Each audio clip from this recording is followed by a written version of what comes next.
All right, let's go ahead and take our Bibles. First Genesis chapter 1. Genesis chapter 1. This, we're down about verse...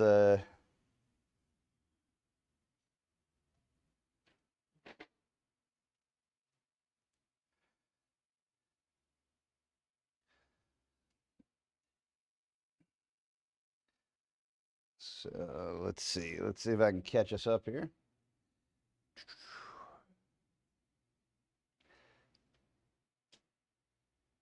There we go.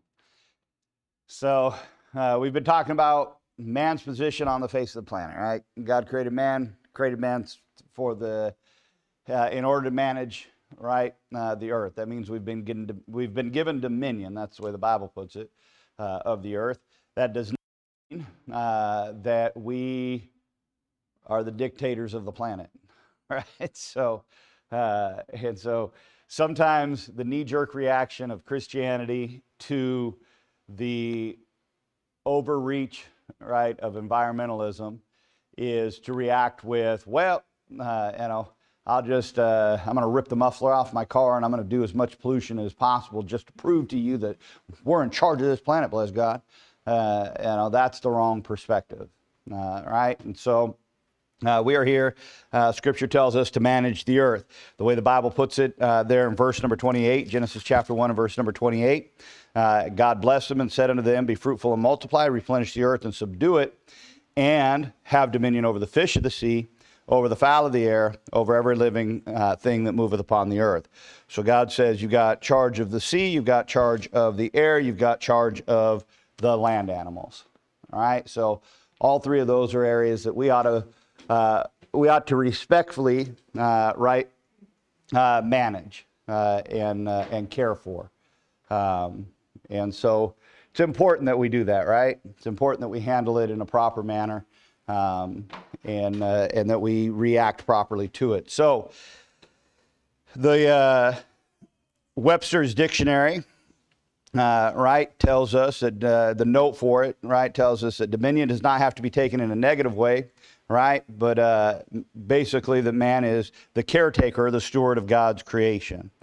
And we shouldn't abuse that, just like we would expect, right, that you would expect that your boss at work would not abuse his position, right, of dominion. You should not abuse your position of dominion on the planet. And so we should be concerned about environmental issues. That doesn't mean that we say that, that we wholesale buy into climate change and all of that kind of stuff, but it means that we respectfully, right, manage the resources on the planet, right, and that we take care of it in a proper way. And so Francis Schaeffer said that only the Christian had the proper perspective on creation, right? Because he would be the only one that would have a proper perspective on a tree, right? Because he respects a tree as being created by God. Therefore, he doesn't condone just chopping it down for the sake of chopping it down, right? But at the same time, he's free from the pagan view, right, of sacred groves, right, or taboos about nature. So he's relaxed about the fact that he can chop it down to fulfill the needs of building a house or warming a house, right? But at the same time, his Christian duty, right, toward the need of the future generations means that he properly cares for and maintains the creation around him, right? So if he's chopping a tree down, he's not chopping the last one down, right? That's kind of the concept. And he doesn't have the concept in his mind, the Christian doesn't have the concept in his mind that, well, I can't do that because, the trees are a part of Mother Earth, and Mother Earth, right, will put a hex on me if I chop them down for no reason. And so, so we should have a proper view of that type of stuff, which means that there are some things that we should be against. Right, when it comes to, there are some things that, while we may not stand with the environmental activists, obviously, right, we're in agreement about some things, right? We don't think that we should eliminate the rainforests, right? And so, and we certainly don't think that it should be done just for the sake of putting money in the pocket of some billionaire, right? Which is very often all that's really happening, right? When the amount of waste on the face of our planet is absolutely crazy. And we should be mindful as Christians of that, right? There's not, we can't fix everything, right? And in some cases, there's not a lot we can do that would resolve some of these issues. But we can, right, be wise in our own consumption, right? You ought not buy more than you need, right? You shouldn't, right? You shouldn't be, if you've ever been to the back of a grocery store, the amount of produce that just gets discarded is absolutely crazy. Right? And you say, well, yeah, but it doesn't matter because there's plenty more coming. Yeah, but the plenty more that's coming is most of that is coming from ground that is, been pumped so full of chemical, right, and everything else in order to force it to produce. And it's forcing it to produce for what reason? So that we can oversell the produce, right, and discard half of it, right?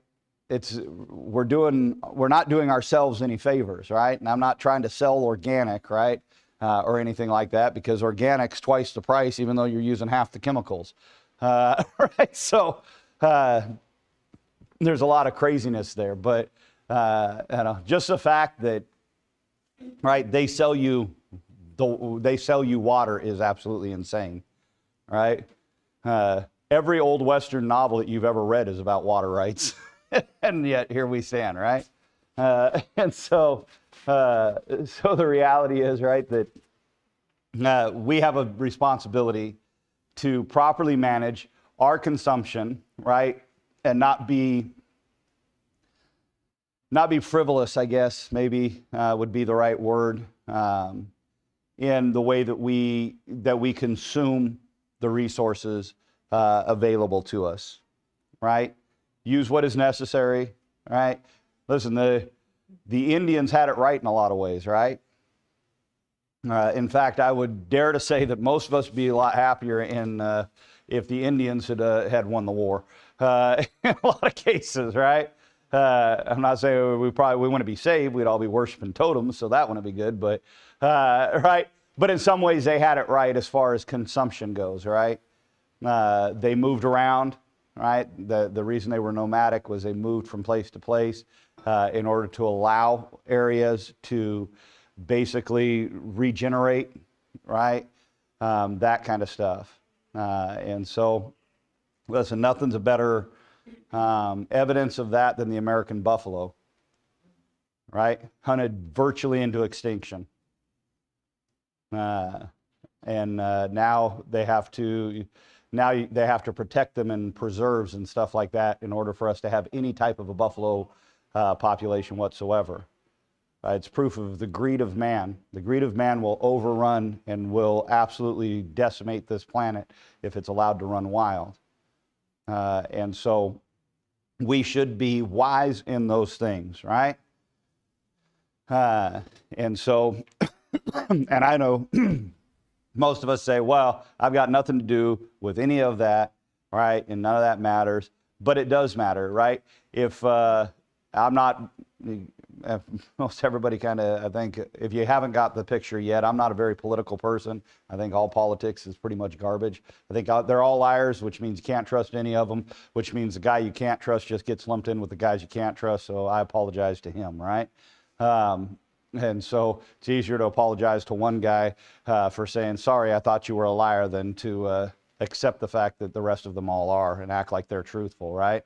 And so, but that said, right, I do understand that politics is a necessary part of life in some ways, and for a lot of people it is a necessary part of life. That means that, right, these things, as far as our management of the planet, those things matter. When it comes to who you're voting for, the governance of those things, the restrictions they're putting on certain things, all that kind of stuff.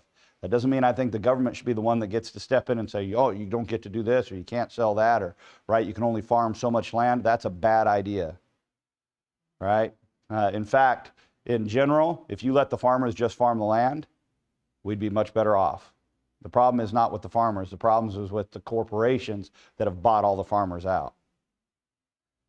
And you ask these farmers, listen, if you've ever talked to a farmer in the United States, they'll tell you the government comes in and regulates how much they're allowed to produce. And if they produce too much, the government fines them. Right? You think Monsanto's getting fined? Yeah, they're not getting fined. Right? We all know that. Monsanto can produce whatever they want. Right? So what's the government? The government is in the pocket of the big corporations, always has been, right? Nothing's new. This is all the same old stuff, right? That's always been. And so, but as Christians, we should be responsible in the way that we interact with our environment, right?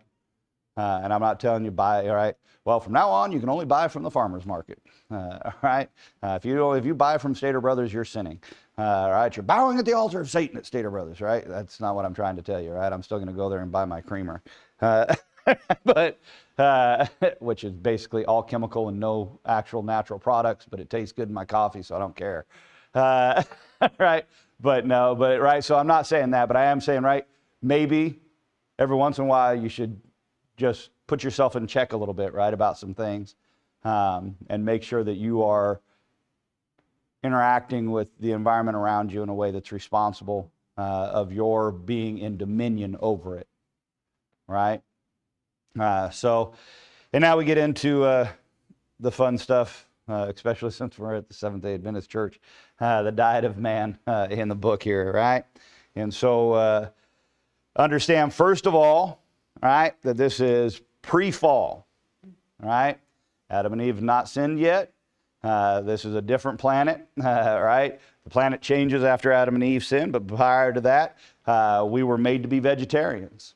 That's what we were geared for, right? And so that changes, really basically changes after the flood, right? After the flood, God allows man to eat animal flesh, right, as food. Everything that lives will be meat for you. He says in Genesis chapter 9, verse number 3, right? Every moving thing that liveth shall be meat for you, even as a green herb have I given you all things, right? And so in Eden, the diet was vegetarian, right? And there is, but outside of Eden, it's not, right? If we were living in, what's the word? In an Eden-like state, right, in the world around us, being a vegetarian would be the way to go. But it's not anymore, right? Some things changed on the face of this planet. In fact, 1 Timothy tells you that's doctrine of devils now, right? And so we don't adhere to that kind of stuff, right? Just give you a real quick 1 Timothy chapter 4, verse 1 through verse 5, he says, Now the Spirit speaketh expressly that in the latter times some shall depart from the faith, giving heed to seducing spirits and doctrines of devils, speaking lies and hypocrisies, having their conscience seared with a hot iron, forbidding to marry, and commanding to abstain from meats which God hath created to be received with thanksgiving of them which believe and know the truth. So, right, this isn't Pastor Cook speaking, right, because he loves steak. Right? God says, those who preach abstaining from meats, he says, that's a doctrine of devils. God intended meat to be received with thanksgiving. All right? Why should, and so there's a bunch to unpack in all of that, right? But Eden was a different place. The plants in Eden were different than the plants we have now. The nutrients in those plants would have been different. Right? Death doesn't show up until what? Till sin, right? So what does that mean about all those plants? Right? There was something different about those plants. Something different about it all. Right? Now, you can't get I know people think, right? But if you talk to any doctor, all right, that's not a kook, right, that genuinely wants what's best for you, any doctor basically will tell you that eating only vegetables, it's not possible for you to get all the nutrients that are necessary for the human body. Same doctor will tell you that you could do it eating only meat, but you can't do it eating only vegetables. Right? Now, they're not going to tell you eat only meat, right? Though there is diets out there, right? The carnivore diets and stuff like that that are geared for that kind of stuff. But they'll tell you you can't do it eating just vegetables. You can't eat enough vegetables to get some of the nutrients you need because they're microdosed in most vegetables, and you can't eat enough of those vegetables to get it. Right? Everybody thinks that some of these vegetables are, right, because you're a vegetarian, it's good for you. Have you ever met some of these vegetarians? Right? Some of these vegetarians make my 600-pound life look small. Right? I'm just saying, if being a vegetarian is so healthy, so unbelievably healthy for you, right? Why are so many of the vegetarians that you know so very unhealthy? Right? It's not always healthy. And so what happens is you end up supplementing your diet with things that are not as healthy. Right? That doesn't mean that right, well, you know, I'm for all the hormones that they've pumped into our meat and stuff now, because I'm against all that stuff too. Right? 90% of what you're eating is hormones. Look, you can't tell me that cancer just came out of nowhere. Right? And I know they tag it all on one thing, right? If you smoke cigarettes, you'll get cancer. What about all these people that don't smoke cigarettes that got cancer? Right? Look, I don't think smoking's good for you, but I don't think smoking's the sole cause of all the cancer deaths. In fact, I think it's probably a pretty small fraction of the cancer deaths, but it's an easy one to target. Right? Because how are you going to target all the hormones they're putting in this meat? Listen, you ever seen some of these chicken legs, man? You ever seen a chicken that size? Good Lord, man. If you ever saw a chicken that size, you'd run. Right? You look at some of the chickens that they're selling you at these stores, man, they're the size of small dogs, man. That chicken, you wouldn't chop that chicken's head off yourself, that's for sure. Right? Listen, I'm just saying, they pump all this stuff. Listen, if only we would have stayed in the Garden of Eden, but we didn't. Right? God's original intent for man was a diet that we were designed to be herbivores. Right? Just about every scientist, right, anthropologist will tell you that we're geared for that. But something changed, and that's why we now have incisors, which are for tearing meat. Adam wouldn't have looked the way that we think he probably looked. He'd have looked different than we do. Right? Because if you talk to a dentist will tell you don't just keep pulling teeth, fix your teeth, right? Because if you keep pulling teeth, you know what it does? It changes your facial structure, right? Adam would have looked different. Right? There's some things that go on in our bodies that Adam didn't have. Right? And didn't have to deal with. But all of that to be said, right? Every animal was also a vegan at that time. Right? Or a vegetarian at that time, I guess would be a better way of putting it, because I think vegan is a pretty specific reference. Right? But verse number 30, and every beast of the earth, to every fowl of the air, to everything that creepeth upon the earth, wherein there is life, I have given every green herb for meat, and it was so, right? So all of the animals were also vegetarian. Right? Every single thing out there. Nature changed, man. You see how drastic the change was in nature when Adam sinned, right? Sometimes we say this: when Adam sinned, death came. Right? Now man would die and sin came into the world, right? Sometimes I don't think we are giving a full scope. Animals that before only ate plants now eat other animals, right? Death entered the animals, the animal kingdom as well as humanity. death entered into nature and plants and, right? Man, it seeped into everything and it changed everything. And the biology of a lot of things was adjusted as a result. And the ecosystem just got turned on its head, because what the ecosystem we have now works right together in conjunction. But that's not the way the ecosystem was set up in the garden. Lions weren't walking around the garden looking for prey. It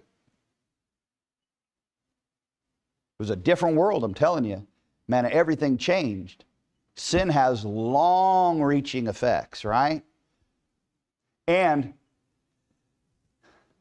the older I get, the more I grasp, right, how far-reaching the effects of sin are.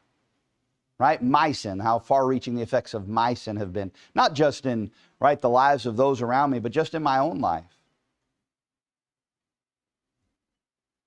Right? When me and Pastor Johnson used to talk about, right, the fact that when you're young, right, God's going to judge everybody. When you get old, you just want God to have mercy on everybody because you want him to have mercy on you, right?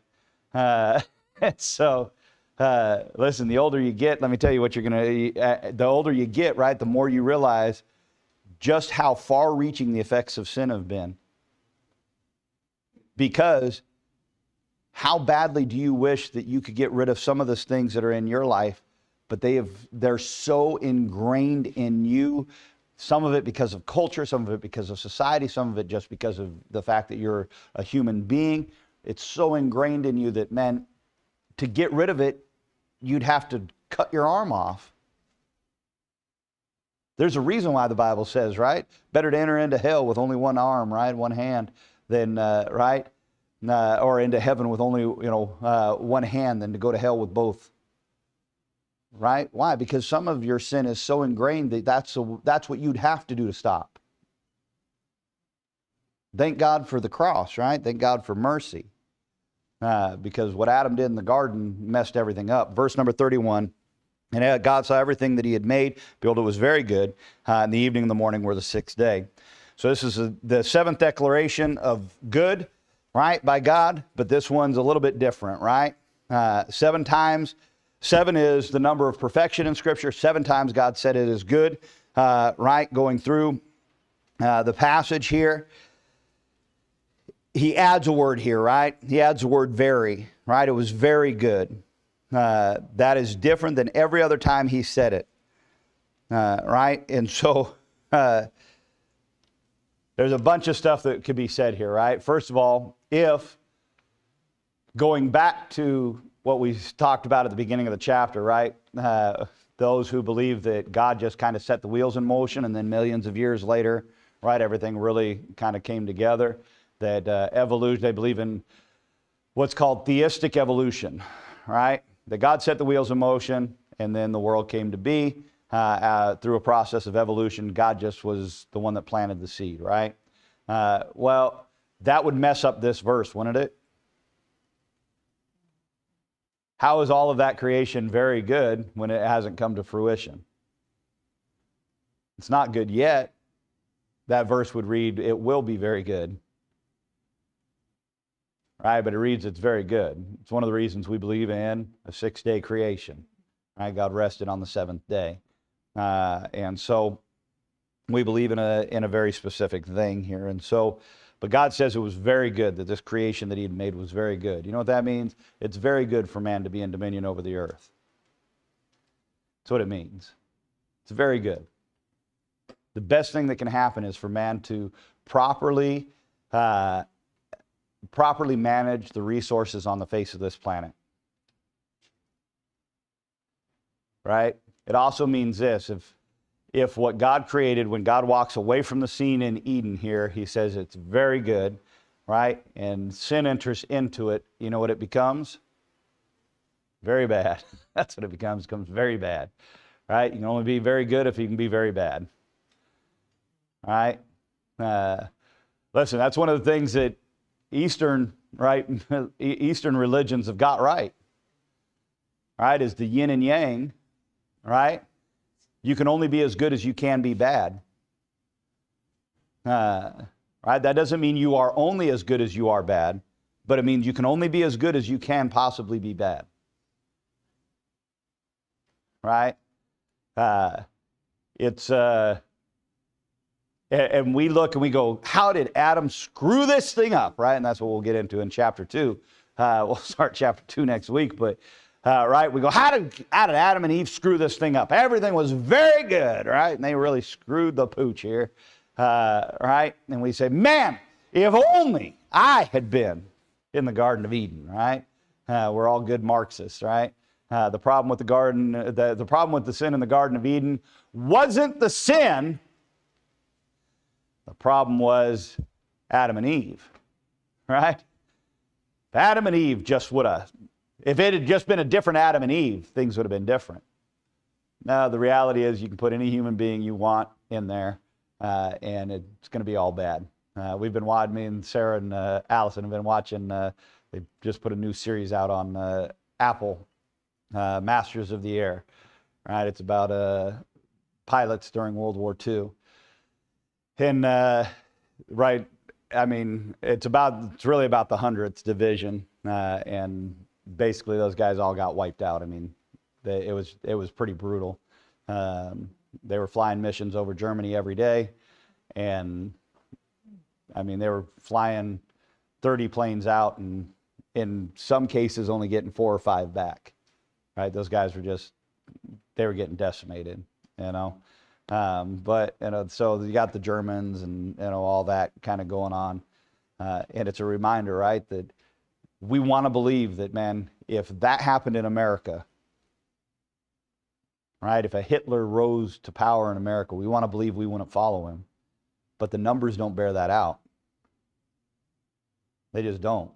They're running a bombing raid in that movie at one point. They're having their little, their pregame, rally, and so they're going over how it's going to go and everything else. One of the guys says, yeah, but that's right in downtown Luxembourg, right? And the captain says, look, the only people that'll be in those apartments and those houses around there are going to be the people that work for that plant, right? They are part of the German war machine, and sometimes we get the idea, right, that we'd be different. But hasn't life proven to you yet you wouldn't be? Think about the small temptations you've fallen for. Think about the temptations you've fallen for the devil wasn't even a part of. I mean, you just flat tripped over your own 2 feet. Right? But now you put the devil, who's beautiful, I mean, absolutely beautiful, according to Scripture, beyond anything you could comprehend. We always want to see him as little red devil, that ugly guy. It's always presented in the movies. You watch all these shows with that the devil shows up in. Probably about the only one that's actually got it right is probably that Lucifer show that they put out a few years ago, right? They've got this stunning, good-looking guy, playing Lucifer, But man, Lucifer is beautiful beyond anything we'd comprehend.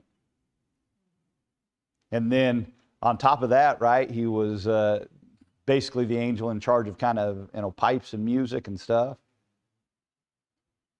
You think how easily, man, you are swayed by music, right? Maybe you're not, right? Maybe you're totally different, right? But right, I've got a pretty eclectic music taste. I like just about anything, right? And some people think it's my downfall or whatever. You think whatever you want, but right, I like all kinds of different music, man. I like country music, right? I grew up during the heavy metal days, right? The big hair bands, right? Motley Crue and all those guys, Twisted Sister, right? Which is what you get when you put 2 nuns in a blender, right? But right? I mean, I grew up during all that kind of music, right? Which was heavy metal back then. And now kids listen to it and they're like, I thought this stuff was bad, right? So, it's crazy, right? I mean, going back to Buddy Holly, right? I like that kind of music. I mean, I like all different kinds of music, but There's a reason why there's a story about the Pied Piper, right? The parable of the Pied Piper. How easily he leads everybody astray.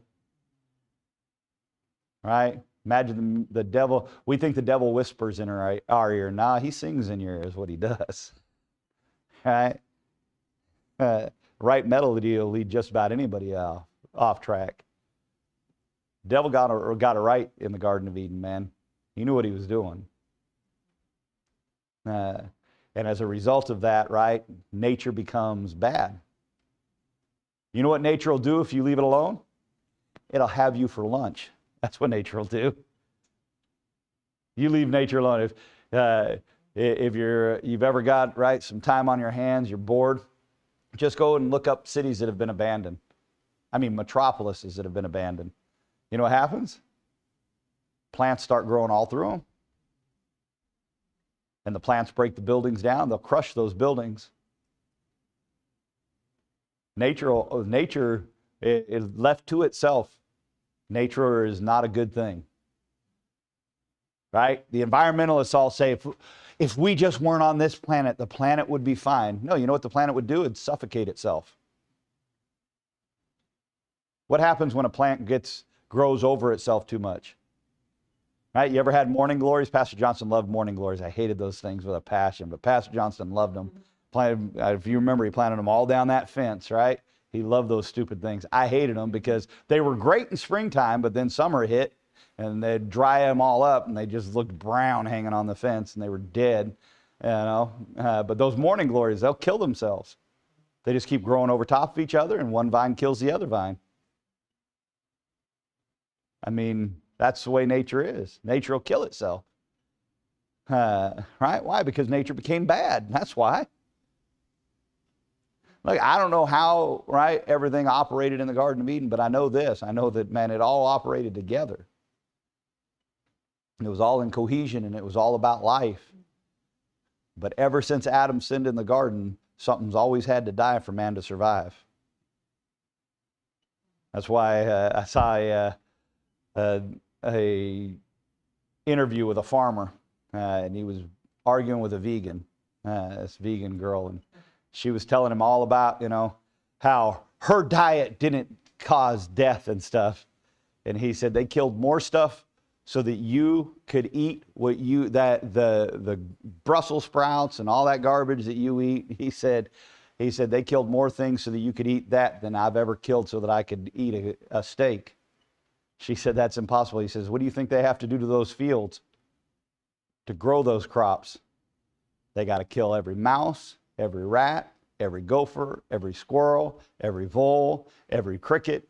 Everything that's in that soil has to die so that plant can live. He said they killed 10 times as much stuff. He goes, what you mean is you're for the cute furry animals. And listen, that's the reality, right, of the world we live in is, man, this world's a mess. It's a fallen world now. God's intention, his original intention, right? I don't know if you want to say original intention, but right, but the way the world was created was in a state of perfection. Everything worked perfectly and worked together. And ever since then, nothing's worked together. And you got to fight to gain an inch. Right? A lot of the problem that mankind presently has, right, is the fact that life has become so simple, right, that money can buy anything. Money can buy all your food.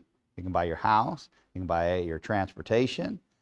It can buy you absolutely anything. One thing it can't purchase, it can't buy you health. Right? And everything they're feeding us is killing us. But right? But money can't buy you health, right?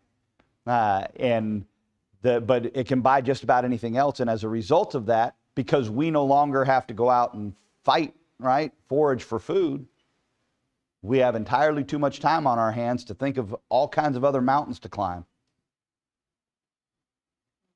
Why in the world would concepts, right? Why would we have any discussion whatsoever about gender equality? Let me tell you, when you want to end all the discussion about gender equality, just go back to having to hunt for food. It'll end it. You won't have time to talk about it. You're going to spend all day out hunting, trying to catch something to eat. You're going to bring it home, right, so that she can cook it. By the time that, right, you've hunted it down, cleaned it up, she's cooked it, and you've eaten, you're going to be so tired you're going to go to bed. You know why? Because you know tomorrow you got to wake up and fight to survive another day. Because we don't have to fight to survive another day, we come up with all kinds of problems. Right now we got 1,000 genders. Why would that even be a topic of discussion? Why? I mean, even if it were true, why would it be a topic of discussion? What difference does it make in the grand scheme of things? Want to know why it makes a difference? Because you don't have to wake up tomorrow morning and go find food. That's why. Because you're going to wake up in the morning, you're going to walk to your refrigerator, you got plenty of time to think about things that don't matter. And that's what's made the world a mess. Right? And you know what you trace all of that back to? You trace it all back to Eve standing there, right? And the devil saying what? Well, God just doesn't want you to be as smart as he is. He just doesn't want you to know everything he knows. That's what the problem is, right? That was not the way the world was originally intended to be what? Originally, the world was intended for man to sit in a garden and manage it, right? Manage his resources, live small and local, and be left alone. That was the original intent. And man's been looking for that utopia ever since. And you know why man can't find that utopia? They can't find that utopia because that utopia... Now, you can believe whatever you want, right? People have been looking for the Garden of Eden for a long time. I think that God took the Garden of Eden. I think there's pretty good biblical evidence for the fact that God took the Garden of Eden out of here. Right? But man's been looking for the Garden of Eden ever since. Right? They've made movies about it. Right? Every movie you've ever seen about the Fountain of Youth, you know what it's based on? The Garden of Eden. That's what they're looking for. They're looking for the Garden of Eden. That's where the Fountain of Youth is, right? The tree of life. You ever notice how every movie you've ever seen about the Fountain of Youth always has, you know what's at the Fountain of Youth? Big tree. Why? Because they know exactly where the tree is, right? They know the tree of life, man. That's where youth comes from. That's where life comes from. All right? Listen, God created a perfect planet. He put man on it and said, hey, take care of this thing, right? And that was God's intent, was just for man to manage this thing. And now instead of managing the planet, man manages each other, right? And what a mess we've made out of doing that, you know? And so we'll get into chapter 2 next week. Any questions or comments before we move on? I know I'm a little short this week, but I was almost done with this lesson last week. So yes, sir. I think if man hadn't sinned, that the Garden of Eden would have been worldwide. Yeah, I think it would have continued to grow. I think the boundaries would have just kept growing. So I think there would have been, the utopia that everybody's looking for. But yeah, I think the world would have, there's a good possibility the planet would have grown, right? But yeah, it definitely, the world definitely would have, the garden at least would have grown to meet the population. Because I think there's probably still would have been there would have still been reproduction and stuff. So even though you don't find reproduction until right after, kind of after the fall, at least not recorded. But any other questions? comments, anything like that? All right, we will dismiss. We'll be back in.